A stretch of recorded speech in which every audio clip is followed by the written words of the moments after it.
Petit b, forme explicite.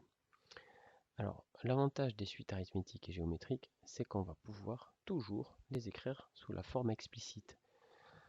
Hein, elles font partie de ces rares suites où on est capable de passer allègrement de la forme récurrente à la forme explicite, comme ça. Et donc, comment on fait? Eh bien, la suite U est arithmétique de raison R, si et seulement si. Voilà la formule. Pour tout n, un est égal à U0 plus nr.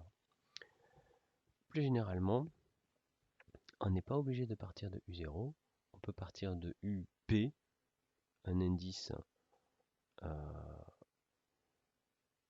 quelconque, et vous voyez que UN peut s'exprimer en fonction de UP suivant cette formule.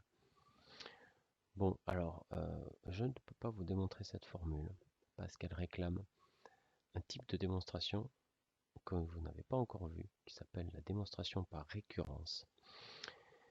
Et vous l'étudierez l'année prochaine en mathématiques spécialité, et certainement même en programme complémentaire, parce que c'est un raisonnement très classique. Bon, on ne le fait pas en première, donc je ne peux pas vous le démontrer, parce qu'il faut vraiment ce raisonnement pour démontrer ça. Mais je vais vous le faire ressentir. Alors, voilà ce qu'il s'agit d'illustrer. Prenons une suite récurrente, excusez-moi, une suite arithmétique, raison R égale 3. Et je vais faire exprès de ne pas donner de valeur U0. Je pars de U0, donc j'ajoute 3, j'arrive à U1. J'ajoute 3, j'arrive à U2. À force d'ajouter des 3, j'arrive à UN. Bon, mais U1, c'est quoi? C'est U0 plus 3. U2, c'est quoi? C'est U1 plus 3. Mais U1 plus 3, c'est quoi? C'est U0 plus 3, c'est-à-dire plus 2 fois 3. Je vais peut-être faire U3, pour que vous voyez bien. Pour aller à U3, je rajoute 3. Mais U3, qu'est-ce que c'est? C'est U2 plus 3. Mais U2, qu'est-ce que c'est? On vient de voir que c'était U0 plus 2 fois 3. Ce sera donc U0 plus 2 fois 3 plus 3, donc plus 3 fois 3. Bon, alors maintenant les petits points, on arrive à UN. UN, qu'est-ce que c'est? C'est UN moins 1 plus 3. Mais UN moins 1, qu'est-ce que c'est? Etc, etc, etc. Ce sont ces etc que nous permettra de combler le raisonnement par récurrence l'année prochaine. On vous dit que c'est U0 plus N fois R. Ah, vérifions. Vérifions, on ne peut pas le démontrer. Hein. Vérifions que ça marche pour 0 par exemple. Pour n égale 0, pour n égale 0, U0 plus 0 fois R. Bon bah oui, U0 c'est bien U0. Pour n égale 1, j'ai U1 égale U0 plus 3. Oui, effectivement.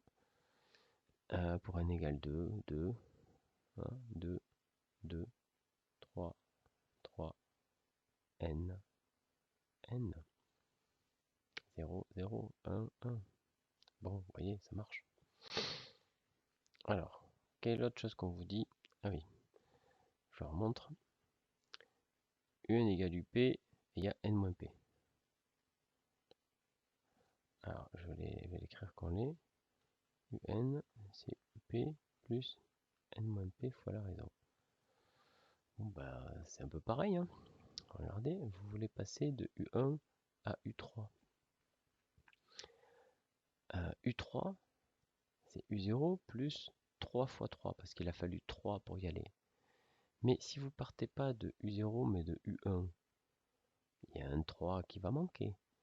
Donc U3, ce sera U1 plus 3. Alors là, c'est pour aller à U0, mais pour aller du 0 à U1, vous en perdez un. Ouais. D'accord. C'est exactement ça. Hein. Regardez, celle-là, on peut... Ah, pour le coup, celle-là, on peut la démontrer. Regardez. On va la faire à l'envers, parce que c'est pas très intéressant. N-PR. Alors.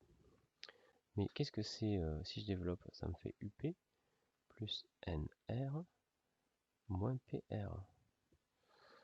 Mais UP moins PR. Regarde, qu'est-ce que c'est UP? UP c'est U0 plus PR, par définition. Pas par définition, pardon, par cette formule. Du coup, UP moins PR, ça fait U0. Donc ce UP moins PR là, ah, c'est U0. Et on vous dit qu'on lui rajoute un R. Mais U0 plus un R, c'est UN. Bingo, démontré. Donc j'ai carrément démontré cette formule. Bon, celle-là non, hein. Voilà. Alors on va passer à des exercices maintenant.